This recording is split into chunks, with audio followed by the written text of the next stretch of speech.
My name is Lawrence Bostic, and for this week's discussion question, I chose battlefields, specifically the Cowpens National Battlefield in Cowpens, South Carolina.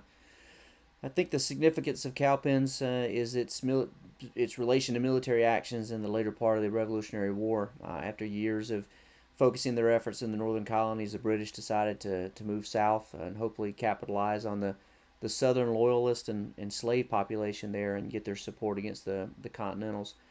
Um, Cowpens is a pretty unassuming pasture land in northwestern South Carolina, and that's exactly what General Daniel Morgan found whenever he got there in 1781, in January of 1781. Rolling hills and open pasture land, not very good, defendable position. But what he did is he put his troops in three lines. His sharpshooters out front, about 150 yards or so behind that is militia, about 150 yards or so behind that is Continental regulars, and their orders are simple: fire two shots and retreat to the line behind you. And this was just a scene too good for Colonel Bannister Tarleton to pass up. So he committed his British troops to an attack pretty aggressively, and during that aggressive attack, the colonial militia actually got a little confused and thought that they should retreat, but General Morgan, stopped them and reestablished their positions, and due to that, they were able to actually have the Continental Cavalry, attack from one side and the reformed infantry on another, and caught the British in the only double envelopment during the Revolutionary War. You can see in those graphics there from the National Park System.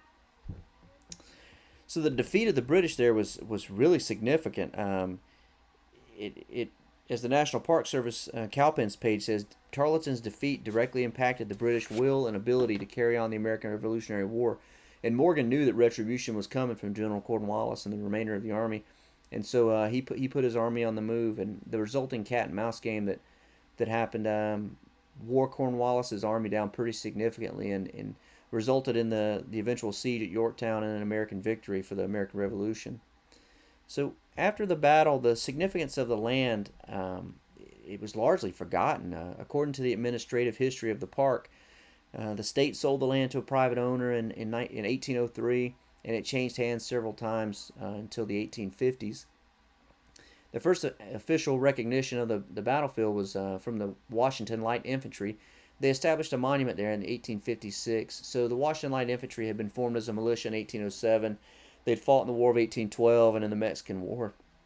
They were named after General George Washington, and they carried the same Utah flag that Washington's cousin had carried during the Battle of Cowpens. So for the 75th anniversary of the battle, the men of the Washington Light Infantry actually traveled to Cowpens and established the monument you see there in the picture. So during the 1870s and 1880s, the federal government began looking for ways to celebrate the centennial, and one of the things they began doing was surveying in hopes of preserving some of the battlefields, and Cowpens was one of the ones chosen. So a large celebration was planned. A statue of Daniel Morgan was planned to be erected, but instead of erecting the statue on the battlefield, they actually put it up in the nearby town of Spartanburg, South Carolina.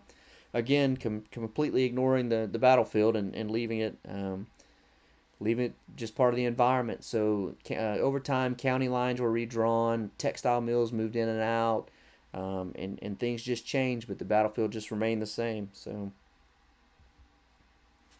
So in the 1890s through 1920s, the designation of the military national parks brought some renewed hope for the battlefield at Cowpens. In 1898 and 1899, bills were passed or presented to Congress, but neither one of them managed to pass. 12 more bills were introduced to Congress from 1902 into 1924, requesting that acreage be secured around the battlefield for preservation. It wasn't until 1928 that Cowpens was actually included into a larger preservation bill that managed to pass and get congressional approval.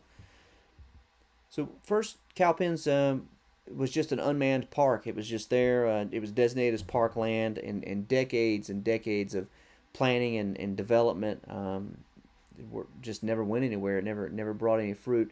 So it did transition to the National Park Service with the establishment of that office in 1933, but it still didn't receive any staffing or any expansion until the 1970s, and it didn't have its own superintendent until 1981.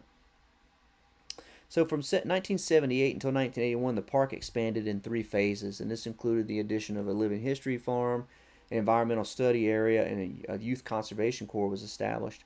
And in 1981, Cowpens had its first official ceremony um, identifying it as an independent national battlefield park, and it's been maintained ever since, educating young people and old people alike and keeping generations of Americans connected to the American Revolution.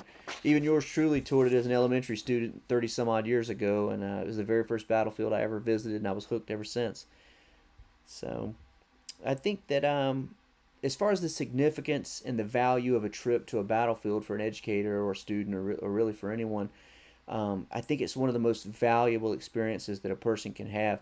A glimpse into the life and challenges that the people of the time that they endured. You can interact with that at a lot of these places, and you can see the struggles that our predecessors endured, and just greatly appreciate it that much more when you can walk the ground and smell and touch the environment that they lived and fought in. And I think, touring Valley Forge, it's a different park, but touring Valley Forge during the winter will give you a much greater appreciation for what Washington soldiers went through during the campaign there than anything that you could read in a book. Um, my name's Lawrence Bostic. Here's the references I used to make this presentation about the battlefield at Cowpens. And if you're ever in South Carolina, I encourage you to go by and see the park. Thank you for listening.